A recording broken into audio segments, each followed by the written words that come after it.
ତ ସକାଳୁ ସକାଳୁ ସବୁ କାମ ସାରି ବାହାରି ଗଲି ମନ୍ଦିର ଦର୍ଶନ ପାଇଁ। ତ ତ ଆଜି ମୋର ସେକେଣ୍ଡ ମ୍ୟାରେଜ ଆନିଭର୍ସରୀ। ତ ଠାକୁରଙ୍କର ତ ଆଶୀର୍ବାଦ ତ ନିହାତି ଦରକାର।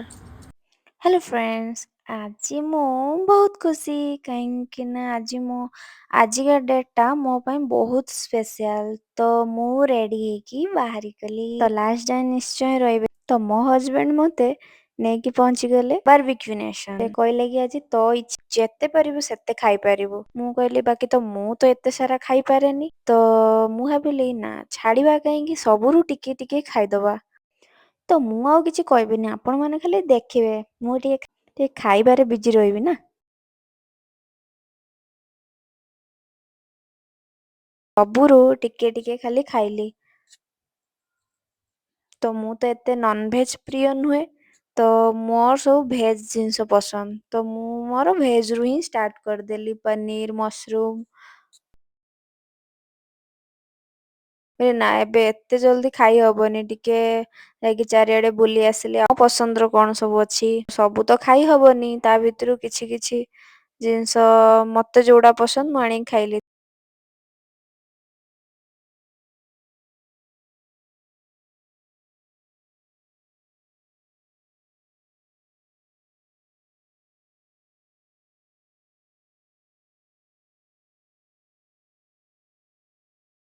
ତା ଭିତରେ ମୋ ହଜବେଣ୍ଡ ତାଙ୍କର ଗୁପଚୁପ ଏକଲା ଆଣିକି ଖାଇସାରିଲେଣି। ବାକି ବାହାରେ ଯୋଉ ଗୁପଚୁପ ଟା ମିଳେ ସେଇଟା ରେଷ୍ଟୁରାଣ୍ଟ ଗୁପଚୁପ ମାନେ ଟେଷ୍ଟ ନଥାଏ।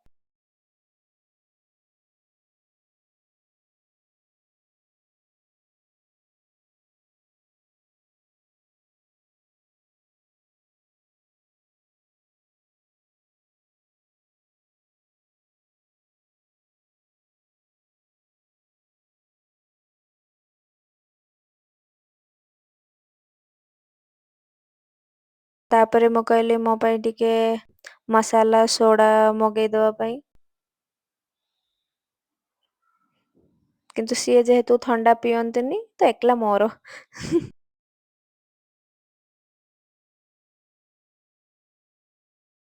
ବହୁତ ପସନ୍ଦ ଟିକେ ଆଇସ୍କ୍ରିମ। ତ ସବୁରୁ ଟିକେ ଟିକେ ନେଇ ଆସିଲି ଖାଇବା ପାଇଁ ଆଉ। ତ ମୁଁ ଏଠି ଖାଉଛି, ସିଏ ତାଙ୍କର ସେଠି ଫୋନ ରେ ଭିଡିଓ କଲ ଚଲେଇଛନ୍ତି।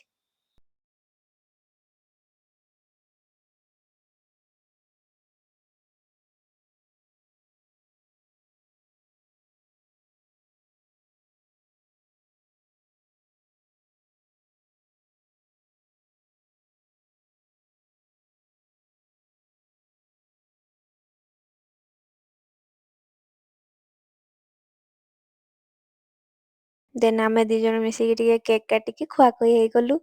ବାକି ଖୁଆଖୁଇ କଣ, ସିଏ କେକ୍ ଖାଇଲେନି, ମତେ ଏକଲା ସବୁ ଖୋଇଦେଲେ। ତ ଏବେ ଚାଲୁ ଘରକୁ। ତ ନେକ୍ସଟ ସରପ୍ରାଇଜ ମୋ ତରଫରୁ ତାଙ୍କୁ ଦେବି ମୁଁ। ତ ଚାଲନ୍ତୁ ଆଗକୁ। ଟାଟା। ତ ଘରକୁ ପହଞ୍ଚିକି ଦେଖିଲି ମୋ ଭଉଣୀ ଆମ ଜଣଙ୍କ ପାଇଁ କେକ୍ ପଠେଇ ଦେଇଛି। ଇଏ ତାର ତାକୁ ସାଙ୍ଗେ ସିଏ କହିଥିଲା ରାତିକି ଖାଇବ, ଆମେ ତାକୁ ସକାଳୁ ଖାଇସାରିଲେଣି। ଦେନ୍ ମୁଁ ରାତିରେ ସରପ୍ରାଇଜ୍ ପ୍ଲାନ୍ ଷ୍ଟାର୍ଟ କରିଦେଲି। ମୁଁ ନିଜେ ସବୁ ତାଙ୍କ ପାଇଁ ବନେଇଥିଲି। ତ ଆମର ତ ଏଇଠି କ୍ୟାଣ୍ଡେଲ ଲାଇଟ୍ ଡିନର ହେଇଗଲା। Thank you. ନେକ୍ସଟ ଭିଡ଼ିଓରେ ଦେଖା